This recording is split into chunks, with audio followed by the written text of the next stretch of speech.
Hello there, welcome to Real Vision, welcome to Macro Mondays. My name is Mikkel Rosenvold, and this week, to be honest, I'm not sending live from Copenhagen. I'm sending live from Gran Canaria and the Canary Islands of Spain. So if we have any hiccups in the connection, that's probably to blame.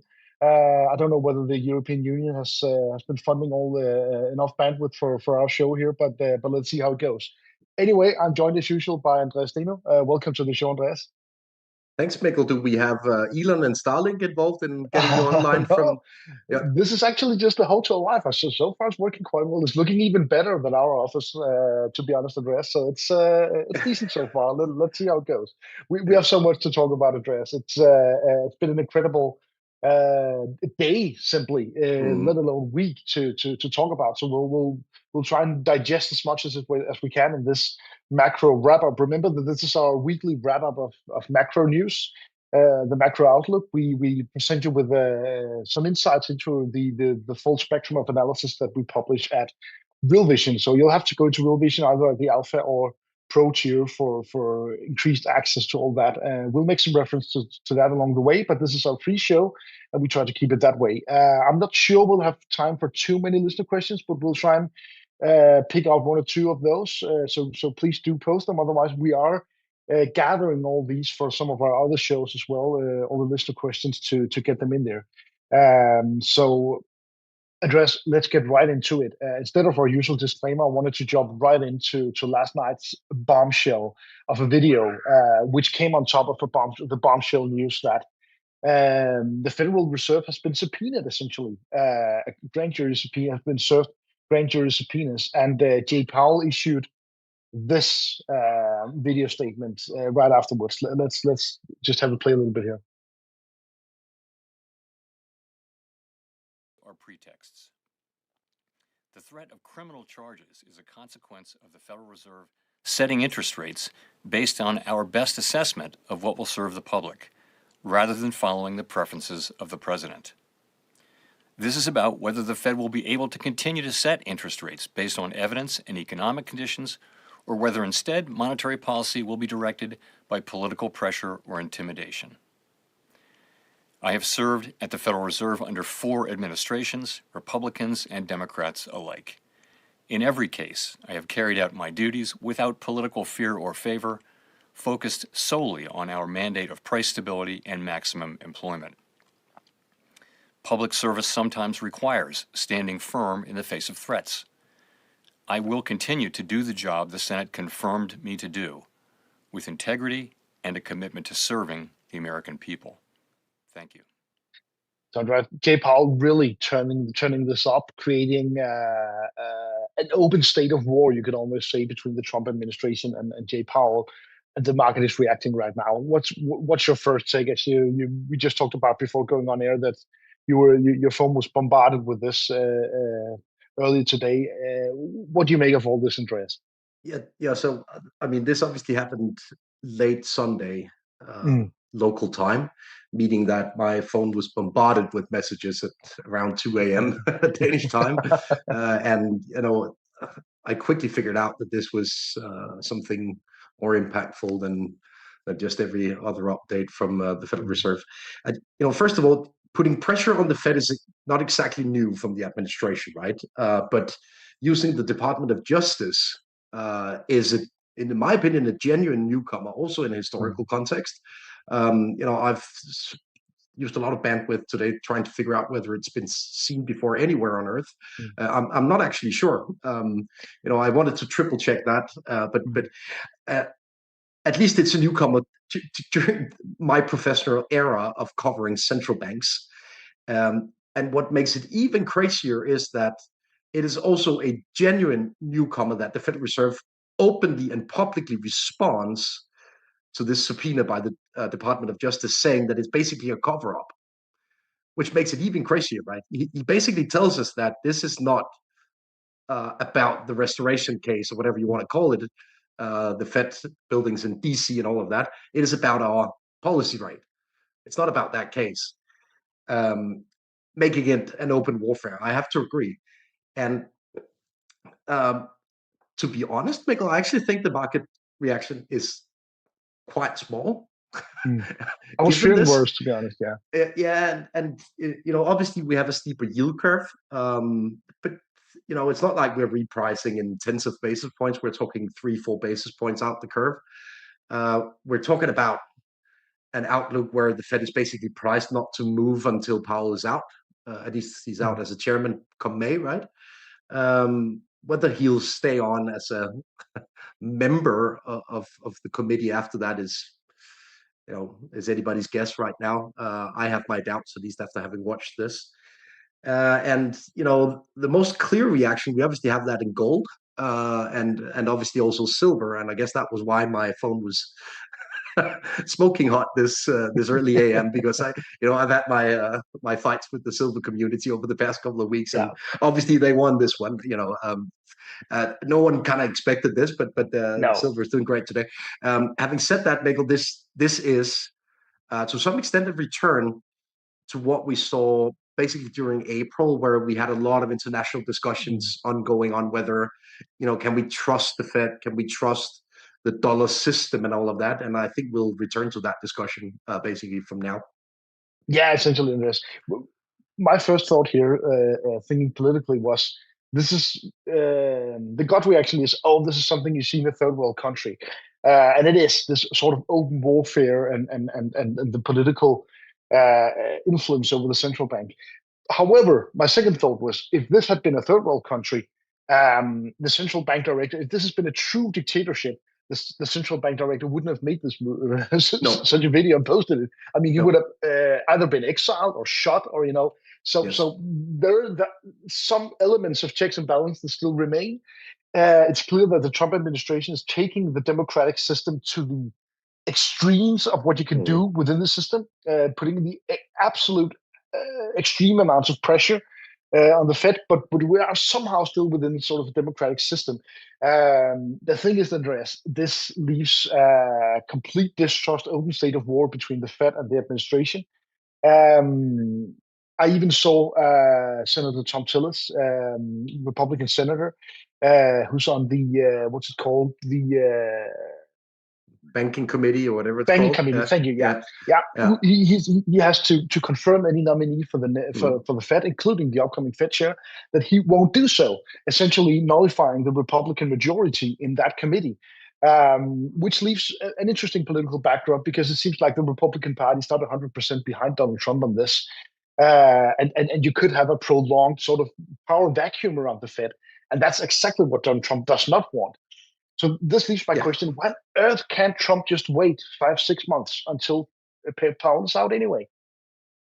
Yeah, to be honest, I don't really get that either. Because you're right that a power vacuum would lead to a lame duck committee, and such a committee is probably not willing to take a whole lot of directional decisions, right? They'll probably just stand pat and wait and see, right? I think this is, once again, a Trump classic, where he wants to put the, as you put it, the extreme amount of pressure on the committee.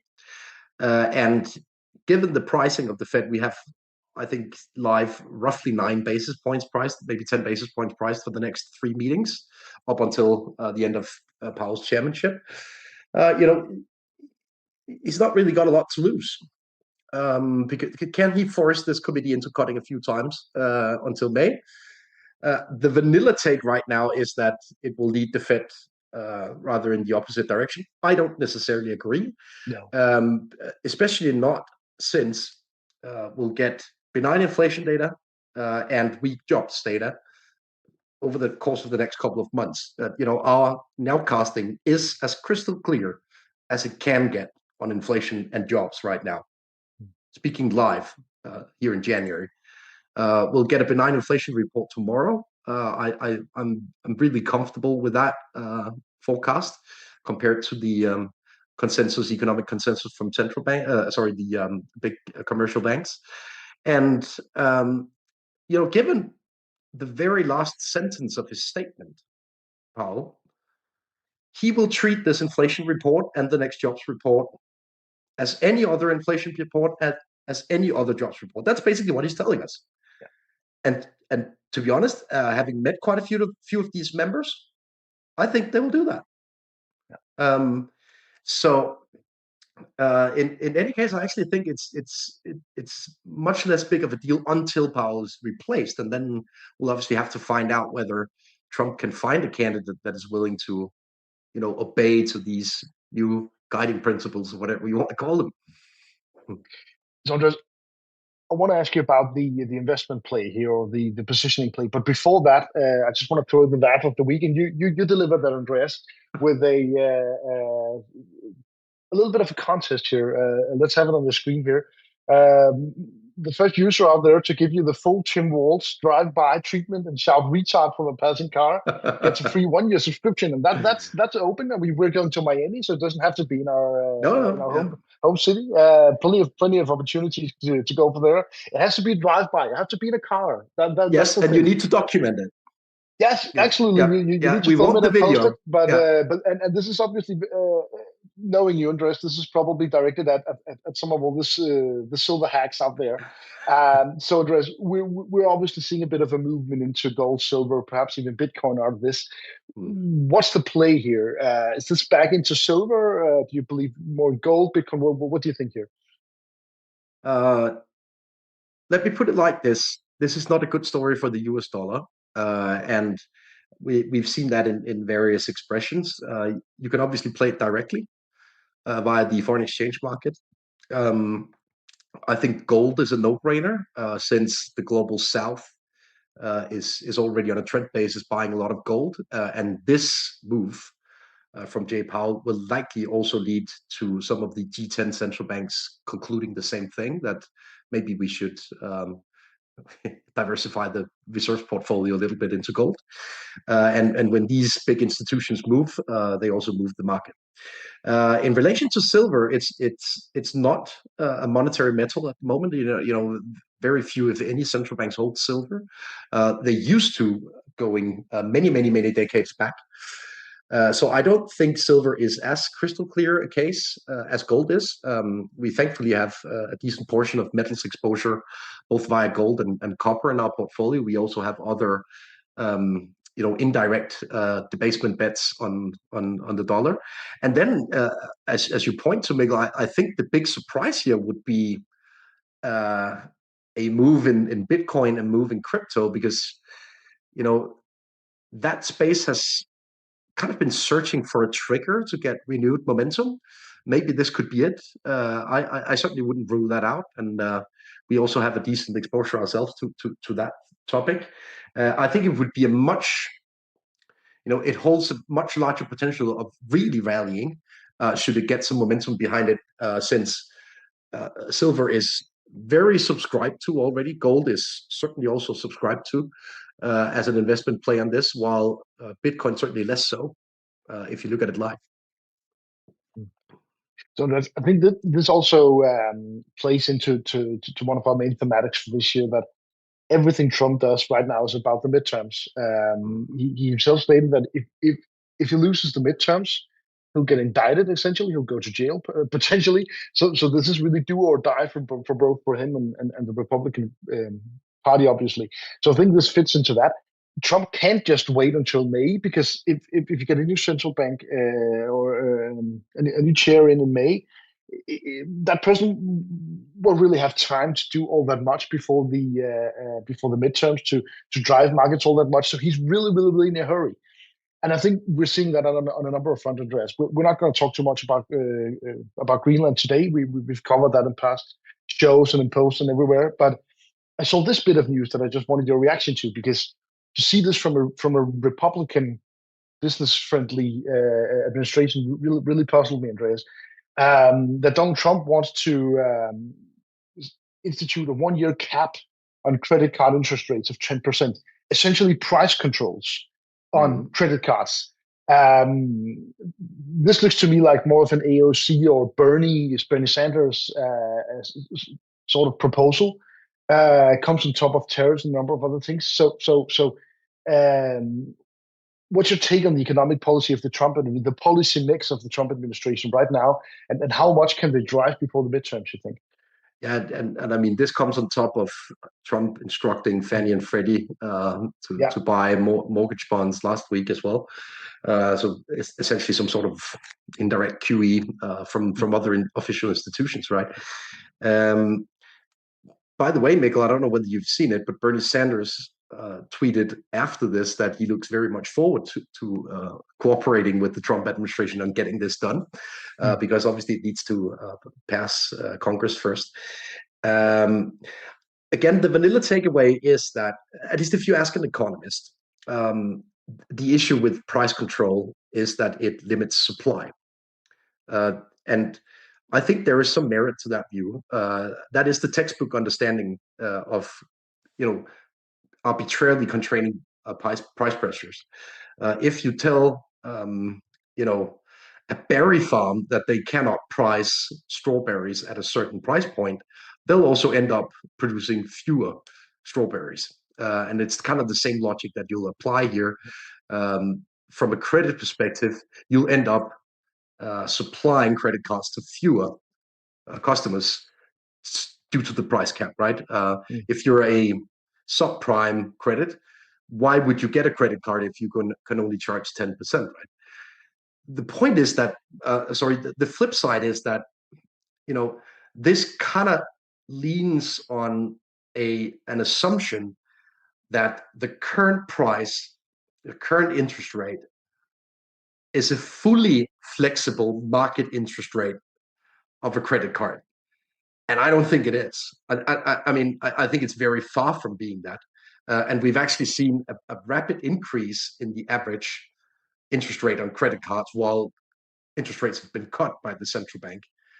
So they're increasing their credit margins on average, while spreads in all other shapes have narrowed.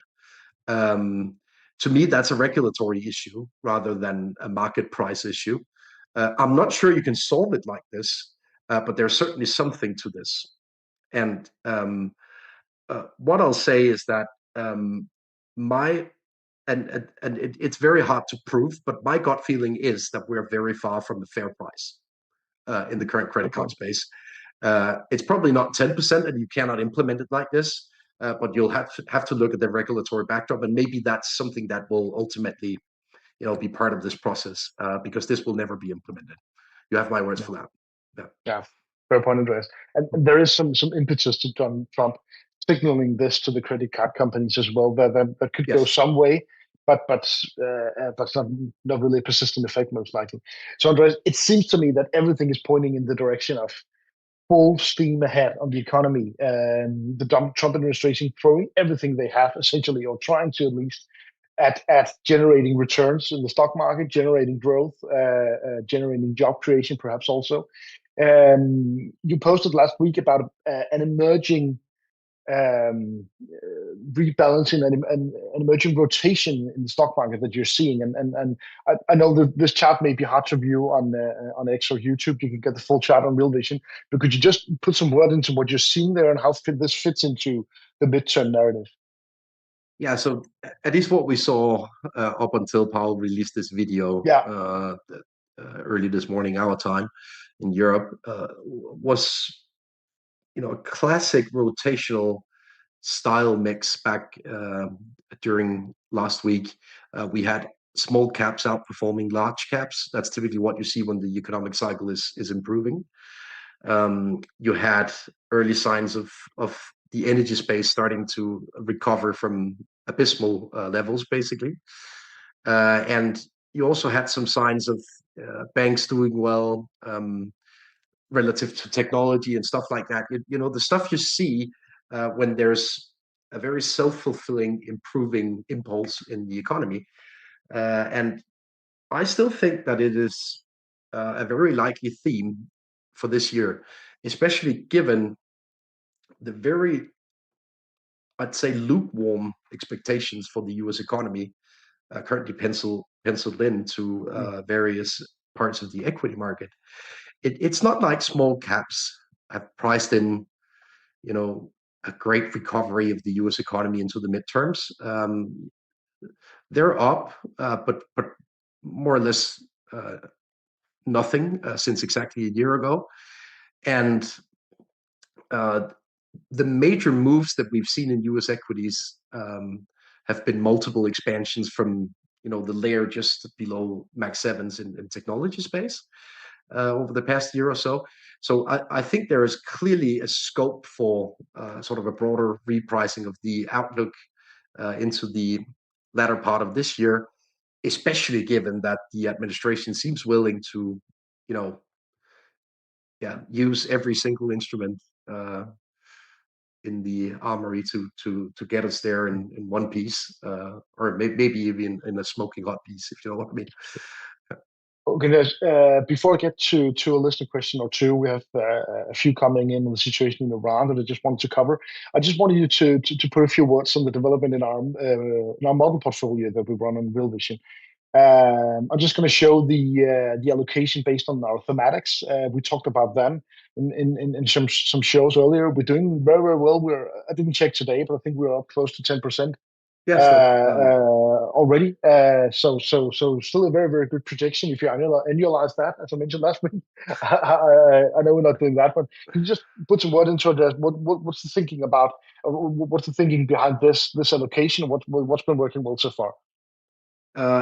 So as you can see, we do have an allocation to themes that typically tend to do well if the dollar weakens, right?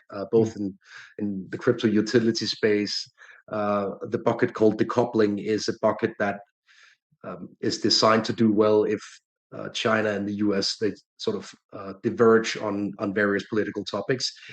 I think that is amplified by what we saw from Powell as well, both due to the relationship to metals, but also obviously due to the impact it has on international flows into bond markets and so on and so forth. We've also seen how topics that are clearly linked to the budget have done very well, not least the drones topic.